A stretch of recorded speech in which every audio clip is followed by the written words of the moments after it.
તો ખેડા નડિયાદ શહેરમાં પણ વરસાદ પડ્યો। પીપલગ, વાણિયાવાડ, મહાગુજરાત હોસ્પિટલ સહિતના વિસ્તારમાં વરસાદ પડતા વાતાવરણમાં ઠંડક પ્રસરી।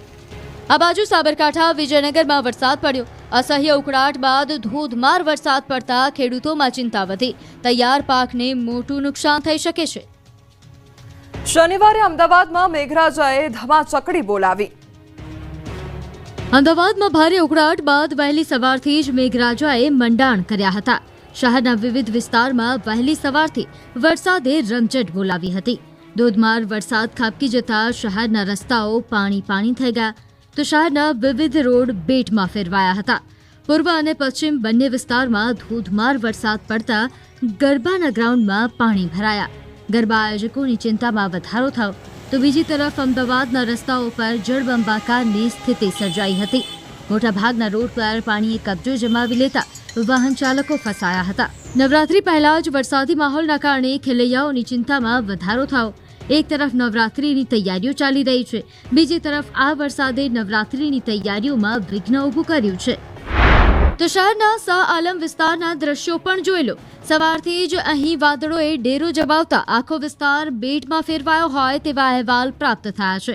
જો કઈ રીતે વરસાદી પાણીએ રોડ પર કબજો જમાવ્યો છે। રોડ પર ઘૂંટણસમાં પાણી ભરાતા વાહન ચાલકો અટક્યા હતા। એટલું પાણી ભરાયું કે રિક્ષાના પૈડા પણ થંભી ગયા। હવે અમદાવાદના જીએમડીસી ગરબા ગ્રાઉન્ડના હાલ પણ જોઈ લો। નવરાત્રીને હવે બસ 2 દિવસ જ બાકી છે, ત્યારે અમદાવાદમાં વાઇબ્રન્ટ નવરાત્રી 2025ની તૈયારીઓ અંતિમ તબક્કામાં ચાલી રહી છે। ત્યારે જ મેઘરાજાએ વરસતા જીએમડીસી મેદાનમાં પાણી અને કીચડ જમા થયું। જીએમડીસી ગ્રાઉન્ડમાં વરસાદના કારણે ઠેર ઠેર પાણીના ખાબોચિયા ભરાઈ ગયા છે તો કેટલીય જગ્યાએ મેદાનમાં કીચડ જમા થઈ ગયો છે, જેને ટ્રેક્ટરની મદદથી દૂર કરવાના પ્રયાસો થઈ રહ્યા છે। સાથે જ પાણી ઉલેચવાની કામગીરી પણ શરૂ થઈ ગઈ છે, જેના કારણે નવરાત્રીનું રાબેતા મુજબ આયોજન ચાલુ રહે। 7 નોરતા સુધી મેઘરાજાની જોવા મળશે રાસલીલા। કડાકા ભડાકા સાથે પડશે વરસાદ। રાજ્યમાં એક બાજુ નૈઋત્યના ચોમાસાની વિદાયની પ્રક્રિયા શરૂ થઈ ચૂકી છે, ત્યારે ફરી એક વખત રાજ્યના ઘણા ખરા વિસ્તારોમાં વરસાદ ખાબક્યો છે। અમદાવાદ સહિતના ઘણા એવા વિસ્તારોમાં એક લાંબા વિરામ બાદ વરસાદ પડ્યો છે। આવામાં હવામાન વિભાગની 7 દિવસની આગાહી સામે આવી છે। નવરાત્રીમાં મેઘરાજાની રાસલીલા જોવા મળશે। મેઘો ધમાચકડી મચાવશે। 7 દિવસ સુધી વરસાદ ખાબકશે। સાથે જ આગામી 3 દિવસ થંડરસ્ટોર્મની પણ આગાહી છે। આ આગાહીએ ખેલૈયાઓની ચિંતા વધારી છે। જે રીતે વરસાદે ફરી જમાવટ કરી છે તેને જોતા આ વખતે ખેલૈયાઓને રેનકોટ પહેરીને જ ગરબા રમવા પડી શકે। आने वाले 7 दिनों के लिए जो गुजरात स्टेट के लिए फोरकास्ट है उसमें लाइट टू मॉडरेट रेन का पूर्वानुमान है गुजरात रीजन और सौराष्ट्र रीजन के लिए। और थंडरस्टॉर्म की वार्निंग जिसमें आने वाले 3 दिनों के लिए थंडरस्टॉर्म की वार्निंग है, जिसमें विंड की स्पीड 30 से 40 किलोमीटर पर आवर के आसपास रहने का पूर्वानुमान है। सीजનમાં પ્રથમવાર નર્મદા ડેમ 94% ભરાયો। ઉપરવાસમાં ભારે વરસાદના પગલે પાણીની પુષ્કળ આવક થતા ગુજરાતની જીવાદોરી સમાન નર્મદા ડેમમાં પાણીની સતત આવક થઈ રહી છે, જેથી નર્મદા ડેમની સપાટીમાં સતત વધારો થઈ રહ્યો છે। સિઝનમાં પ્રથમવાર નર્મદા 94% ભરાયો છે, તો ઉપરવાસમાંથી 2,47,848 ક્યુસેક પાણીની આવક થઈ રહી છે। તો નર્મદા ડેમના 10 દરવાજા 2.5 મીટર ખોલી 2,16,941 ક્યુસેક પાણી નર્મદા નદીમાં છોડાઈ રહ્યું છે। હાલ નર્મદા ડેમની સપાટી 137.30 મીટરે પહોંચી છે, તો સિઝનમાં પ્રથમવાર નર્મદા ડેમની સપાટી 137 મીટરને પાર પહોંચી।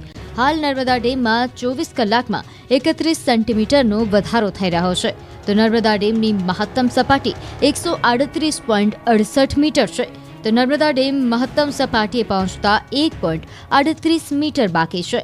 નર્મદા ડેમમાંથી પાણી છોડાતા નદી ફરી બે કાંઠે થતા ભરૂચ, નર્મદા, વડોદરાના 27 ગામો એલર્ટ કરાયા છે। ખેડાના મહેમદાવાદના ખાતરજ ગામે રખડતા ઢોરનો આતંક સામે આવ્યો છે। મહિલાને ઢોરના ટોળાએ અડફેટે લીધી હતી, જેનો વિડીયો વાયરલ થયો છે। ખાતરજ ગામમાં દૂધની ડેરી પાસે આ ઘટના બની છે। ગામમાં આવેલ દૂધ મંડળીમાં દૂધ લેવા આવેલ મહિલાને અડફેટે લીધી હતી। હાલમાં મહિલાને સારવાર માટે ખાનગી હોસ્પિટલમાં ખસેડવામાં આવી છે। સમગ્ર ઘટનાનો વિડીયો પણ વાયરલ થયો હતો। તો તો મહિલાને અડફેટે લેવાનો આ મામલો સામે આવ્યો છે, તે અંગેનો વિડીયો પણ સામે આવ્યો છે. તો રખડતા ઢોરોનો આતંક જોવા મળી રહ્યો છે, જેના કારણે સ્થાનિકો હેરાન પરેશાન થઈ રહ્યા છે. તો મહેમદાબાદની આ ઘટના સામે આવી છે કે જ્યાં મહિલાને અડફેટે લેવામાં આવી હતી અને તે અંગેનો વિડીયો પણ સામે આવ્યો છે. જે સ્થાનિકો હતા તેમના દ્વારા પણ બચાવની કામગીરી કરવામાં આવી હતી. વઢવાણ તાલુકામાં 5 થી વધુ ગામોમાં ભૂંડ અને ઘુડખરના ત્રાસથી ખેડૂતો ત્રસ્ત થયા. રોજ ભૂંડ જેવા વન્ય પ્રાણી 25 ના ટોળા એકી સાથે આવે છે. અમારા છોટા 8 વીઘાના કૈકા હોય, એક જ રાતમાં બધું ખાઈ જાય છે. 6 વાગ્યાનો આવ્યો ભૂંડા કાઢવા, 2 કલાક મેં ભૂંડા કાઢ્યા, તો ભૂંડા ના નીકળ્યા. પછી મારા ભાઈ આવ્યા એટલે ભૂંડલા સાહેબ કાઢ્યા અને કાલ રાત્રે સાહેબ ભૂંડલા આવ્યા. પ્રમ દિવસે ભૂંડલા એટલું નુકસાન કર્યું હોય ભૂંડલાની કીધી ના પૂછવા. એક પણ ઝીંડવું નથી રહેવા દીધું કે ફાલ બધો આડો કપ્પા પાડીને ભાંગીને ખાઈ ગયેલા છે સાહેબ. આ એક ગામનો ત્રાસ નથી. મેમકા, હાંકરી, ભડિયાદ, ઝાપોદર, ખજેલી આ બધા ગામમાં નકરા રોજડા, હુરસર અને ભૂંડાનો જેટલો ત્રાસ કે આમ અમે તગરવા જઈએ તો અમને આમાં કડવા આવે. તો અત્યારે વન ખાતાને એટલું અમારે કહેવાનું કે આનો જલ્દી નિકાલ લાવો તો આ ખેડૂત કંઈક 2 પાંદડે થાય. વઢવાણ તાલુકાના મેમકા, વાડલા, સાંકળી, ભડિયાદ, ઝાપોદર સહિતના ગામોમાં સીમ વિસ્તારમાં ઘુડખર અને ભૂંડના ત્રાસથી ખેડૂતો તોબા પોકારી ગયા છે. સીમ વિસ્તારમાં પશુઓના ત્રાસથી કપાસ, મગફળી, તુવેર સહિતના પાકમાં વ્યાપક નુકસાન થઈ રહ્યું છે. ઘુડખરની વસ્તીમાં સતત વધારો થતા ઘુડખર હવે અભયારણ્ય વિસ્તાર છોડી ગ્રામ્ય વિસ્તાર સુધી પહોંચી ગયા છે. ઘુડખર અને ભૂંડ 1-2 નહીં પરંતુ 25 કે તેથી વધુના ટોળામાં ખેતરોમાં ઘૂસી જાય છે અને ઊભા પાકમાં ફરી વળે છે. કપાસના ઝીંડવા ખાઈ જઈ કપાસના પાકમાં મોટા પ્રમાણમાં નુકસાન પહોંચાડી રહ્યા છે. ઘુડખર અને ભૂંડના ત્રાસથી ખેડૂતોને સતત ખેતરોમાં રખોપું કરવાની નોબત આવી છે. ખેડૂતોએ મહા મહેનતે અને મોંઘા ભાવના બિયારણ અને દવાનો છંટકાવ કરી તૈયાર કરેલ પાકનો ઘુડખર અને ભૂંડ એક જ રાતમાં સત્યાનાશ કરી નાખે છે, જેમાં ખાસ કરીને નાના ખેડૂતોની હાલત કફોડી બની છે. આ અંગે વન વિભાગના અધિકારીઓને રજૂઆત કરવા છતાં વન વિભાગે કોઈ કાર્યવાહી કરી નથી, જેથી આ કાયમી સમસ્યાનો ઉકેલ લાવવામાં આવે તેવી ખેડૂતોની માંગ ઉઠી છે. આ તરફ છોટાઉદેપુરમાં વીજ ધાંધ્યાથી ખેડૂતો પરેશાન. ડોલે પાકને પાણી પાવા મજબૂર બન્યા. એક રાજ્યના વિવિધ ભાગમાં વરસાદથી ખેડૂતો ચિંતિત છે તો છોટાઉદેપુર પંથકમાં વરસાદ નહીં પરંતુ વીજ ધાંધિયાથી ખેડૂતો ધંધે લાગી ગયા છે. ગરમીનું વાતાવરણ સર્જાતા ખેતી પાકોને સિંચાઈ આપવું જરૂરી બન્યું છે, પરંતુ ખેડૂતોને વીજ પુરવઠો નિયમિત નહીં મળવાને કારણે ખેતીના ઊભા પાક સુકાઈ રહ્યા છે. હાલ છોટાઉદેપુરના ગામડાઓમાં સ્થિતિ દયનીય છે. મધ્ય ગુજરાત વીજ કંપની ખેડૂતોને વીજ પુરવઠો પૂરો પાડવામાં તદ્દન નિષ્ફળ નીવડી હોય તેવો ખેડૂતો આક્ષેપ કરી રહ્યા છે. તો પ્રી મોન્સૂન કામગીરીના નામે પણ મીંડું જોવા મળી રહ્યું છે.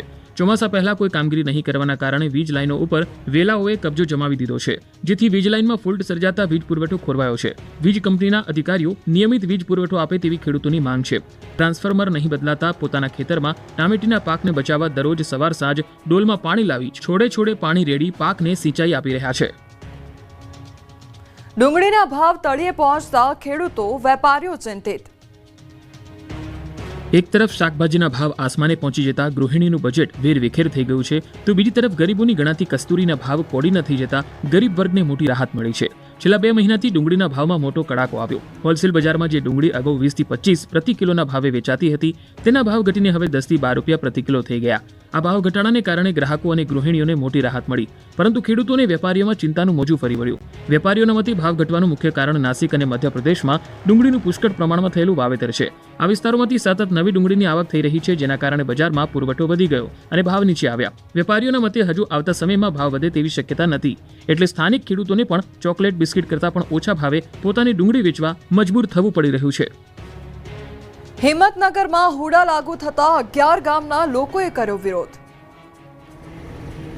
રાજ્ય સરકાર દ્વારા સાબરકાંઠા જિલ્લાના મુખ્ય મથક હિંમતનગરમાં અર્બન ડેવલપમેન્ટ ઓથોરિટી લાગુ કરવામાં આવી છે. જો કે આ બાબતે તાજેતરમાં જ તંત્ર દ્વારા ડ્રાફ્ટ પ્લાન પણ જાહેર કરી દેવામાં આવ્યો છે અને ડ્રાફ્ટ પ્લાનમાં આસપાસના 11 ગામોનો સમાવેશ પણ કરવામાં આવ્યો છે. જો કે આ હુડાનો અમલીકરણ થાય તે 11 ગામના વ્યક્તિઓને મંજૂર ન હોવાનો વિરોધ પણ શરૂ થઈ ચૂક્યો છે.